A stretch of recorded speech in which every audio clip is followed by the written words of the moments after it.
We begin in the middle of the 19th century. In Europe, the rise of nationalism undermines the dominant powers. The Kingdom of Sardinia, allied to France, defeats the Austrian Empire and obtains Italian unification. Prussia, which eyes the German Confederation, also defeats the Austrians to create the North German Confederation. 5 years later, it allies with the southern German states, defeats France, and obtains the creation of the German Empire, which is proclaimed in Versailles. The new country takes over Alsace-Lorraine. To discourage French revenge attacks, Germany moves diplomatically closer to Austria-Hungary and Russia, and it rapidly develops its industry and army. In the southeast of the continent, insurgencies threaten the Ottoman Empire. Russia, its historical enemy, takes advantage of the situation and after a war sparks the independence of Balkan states and seizes territories. However, Russia's rising status is frowned upon by Western powers, who meet in Berlin to review the treaty. This worsens Russian public opinion about Germany. The latter then signs a defensive military alliance with Austria-Hungary. Italy joins the alliance after France seizes Tunisia, which it long covets. The three parties form the Triplice or the Triple Alliance. Germany, now a major power, embarks upon a colonial policy. The country brings together European powers in Berlin to establish rules around colonization, then seizes territories in Africa and Asia. This causes friction with the British and French colonial empires. Faced with growing German power, France and Russia sign a secret military alliance. France then obtains from Italy a secret treaty of neutrality, which would avoid it having to manage a second front in the event of war. The United Kingdom also feels threatened by Germany's rise, especially by its military fleet, which can compete with its own Royal Navy. Moreover, Germany moves diplomatically closer to the Ottoman Empire, notably by building a railway line to link Berlin to Baghdad and facilitating access to Mesopotamian oil coveted by the British Empire. France, the United Kingdom and Russia then sign a military alliance and create the Triple Entente. The alliances risk dragging the entire continent into war. Major powers embark upon an arms race and prepare military plans. In the southeast of the continent, the Ottoman Empire is weakened by a revolution. Austria-Hungary takes advantage and annexes Bosnia and Herzegovina.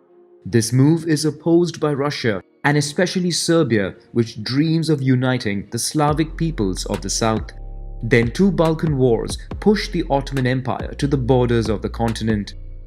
On June 28, 1914 in Sarajevo, the heir to the Austrian throne, Francois Ferdinand, and his wife are assassinated by a Bosnian Serb nationalist. Austria-Hungary accuses Serbia of having organized the attack. Russia defends Serbia, while Germany, now the world's leading military power, supports its Austro-Hungarian ally. On July 28th, Austria-Hungary declares war on Serbia. Russia reacts by decreeing a general mobilization of its troops, triggering Germany to launch its military plan. To avoid having to fight simultaneously on two fronts, Germany plans to quickly defeat France by bypassing its armies by launching a surprise attack from the north. It would then focus on Russia, whose troops would take more time to mobilize. Germany declares war on Russia, invades Luxembourg, and issues an ultimatum to Belgium, demanding right of passage for its troops. Belgium refuses, insisting upon its neutrality. The following day, Germany declares war on France and launches the offensive. The United Kingdom, which guarantees Belgian neutrality, in turn declares war on Germany and sends its troops to France. In a few days, all European powers as well as Montenegro go to war. Only Italy remains neutral at this stage. In Asia, Japan, which is allied with the United Kingdom, declares war on Germany and prepares for an invasion of its colonies in China and the North Pacific Ocean.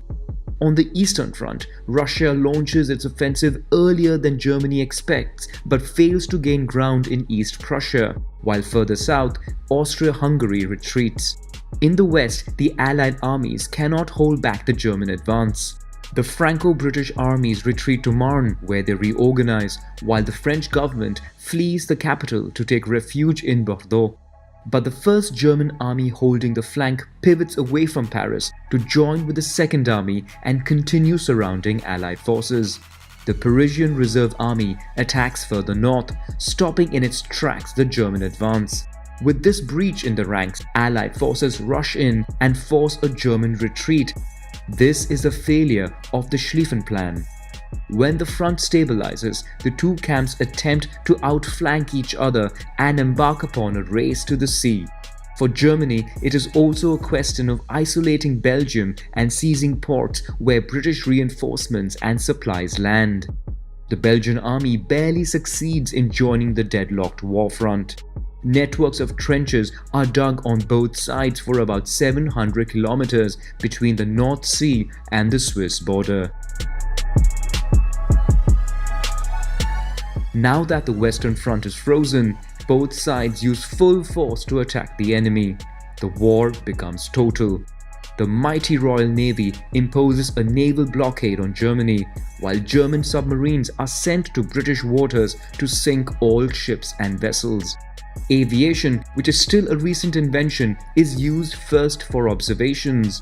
Planes would then gradually be used for bombing and air combat. The Germans use Zeppelin airships to bomb Paris twice and England around 50 times. Both sides use lethal gases to attack the enemy in the trenches. Behind the front lines, entire populations participate in the war effort, including women who are involved in arms factories. Around the world, European colonies and British dominions are engaged in war. They seize German colonies and supply large reinforcements of soldiers to the front lines. On the Eastern Front, Russia is in trouble with Austro-German troops. The Ottoman Empire seizes the opportunity to go to war alongside the Central Powers.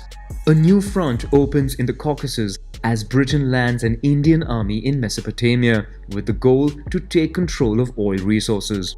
In reaction, the Central Powers launch an offensive towards the Suez Canal to cut supply lines from India, but are stopped in their advance.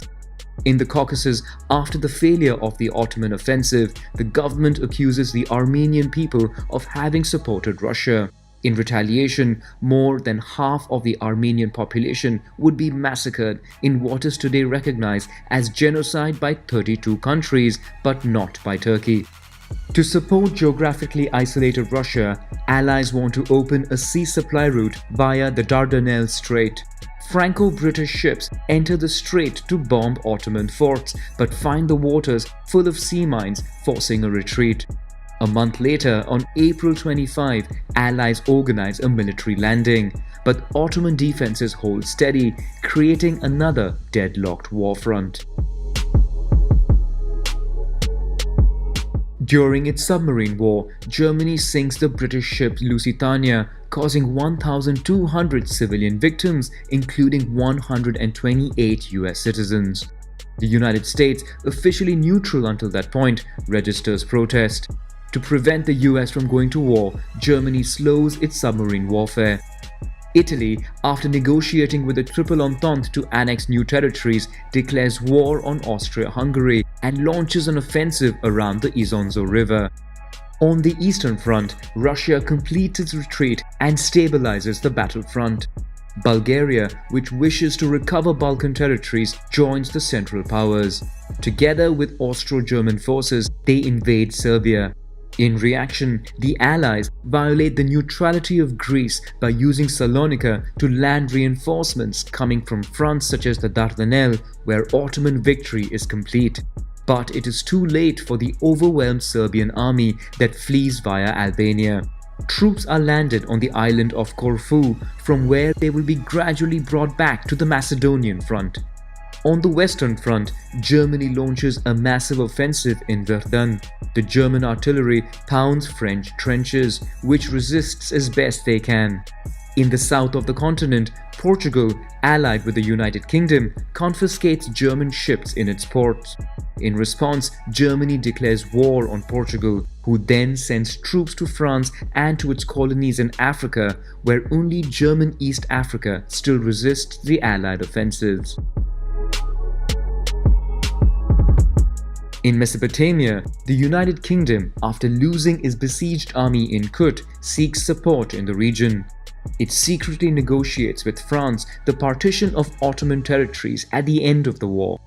The two powers then support an Arab nationalist revolt which starts in Mecca by promising them independence. In the North Sea, German and British fleets face off in one of the largest naval battles in history. Despite heavy losses on the British side, the Germans, small in number, during the night take refuge in their port. While the Battle of Verdun is still ongoing and Italy is under pressure from Austria-Hungary, Russia attempts to relieve its allies by launching a massive offensive that succeeds in piercing through opposition defenses. In the west, another great offensive is launched along the Somme, with Britain spearheading the attack. They would use tanks for the first time, but to no avail. While Romania joins the Entente, the Brusilov offensive in the east and the battles of the Somme and Verdun all end having caused tremendous casualties on both sides. Troops are exhausted and demoralized. In Germany, the war effort and the Allied trade embargo prevent the country from getting enough food, causing widespread famine. Western powers, on the other hand, can count on a supply of resources via the Atlantic, mainly from the United States, towards whom they are now in debt. In response, Germany relaunches unrestricted submarine warfare with the objectives of sinking all commercial and military ships. In addition, Germany sends a telegram to Mexico offering an alliance against the United States. The message is intercepted by Britain and transmitted to the United States, which then prepares to go to war. In Russia, the war effort exhausts the population, who revolt and cause the Tsar to abdicate. A provisional government is put into place which chooses to continue the war. The United States in turn declares war on Germany, but it would take several months for the first troops to join the front lines. Greece, which is under pressure from the Allies, joins the Entente. In both camps, exhausted soldiers begin mutinies. On the Isonzo front, 11 similar Italian offensives yield little result at the cost of many lives, further affecting troop morale. Austro-German troops counterattack and push back the front line. At the gates of Gaza after a victory, British armies prepare to enter Palestine. To gain the support of the Jewish community, British Prime Minister Arthur Balfour publishes a statement addressing Lord Rothschild, a leader of the British Zionist Federation, promising a state for the Jewish people in Palestine. In Russia, the Bolsheviks organize a second revolution and seize power. They sign an armistice with Germany, but after the breakdown of negotiations, war resumes. Austro-German forces put the Russian army out of action, forcing the country to accept a peace treaty and recognize the independence of new states. Russia then sees the start of a civil war. With Russia out of the game, Germany concentrates on the Western Front to win before US troops grow in strength.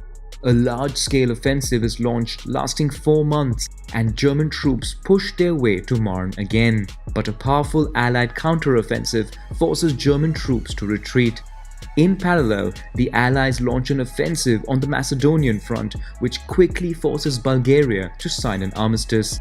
The Ottoman Empire finds itself isolated, while Arab-British forces reach Damascus as the French land in Beirut.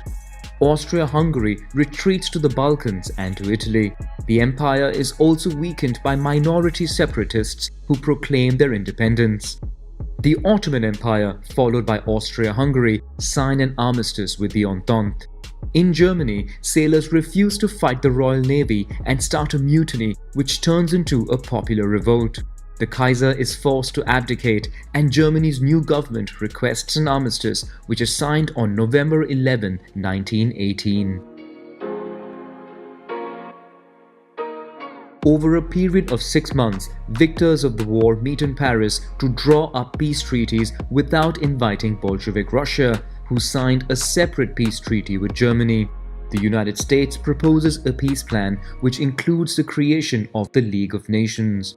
The United Kingdom, and especially France, whose northern territory is devastated, want to weaken Germany and make it pay heavy reparations. June 28, 1919 proves to be a symbolic date because 5 years after the assassinations at Sarajevo, a peace treaty is signed between Germany and the Allies at Versailles in the same room where the German Empire had been proclaimed in 1871. The measures imposed on Germany are severe. The country loses 20% of its territory and 10% of its population, mainly to the benefit of Poland, which is recreated and which obtains access to the sea. Germany is cut in two, while the Saar region, rich in coal, is brought under international control for 15 years. German colonies are carved up among the victors. The country's army is severely dismantled. Finally, Germany and its allies are considered solely responsible for war damages and must pay all reparations. The treaty is considered a humiliation by the German people. Austria-Hungary is completely dismantled. Czechoslovakia and the Kingdom of the Serbs, Croats and Slovens are created. Italy feels aggrieved as it does not obtain all the territories it was promised. Austria, which is entirely German-speaking, is denied the right to be attached to Germany. The Ottoman Empire is also dismembered during the Treaty of Sèvres. The UK struggles to keep its word, having promised land to the French, the Zionist Jews, and independence to the Arabs. The Turks refuse the treaty and take up arms again. They gain some territories, then sign in Lausanne a treaty fixing the new borders of Turkey. The First World War, or the so-called Great War, was then the deadliest ever, with just under 18 million dead, including 8 million civilians. The weakened population was then hit hard by the deadly Spanish flu pandemic.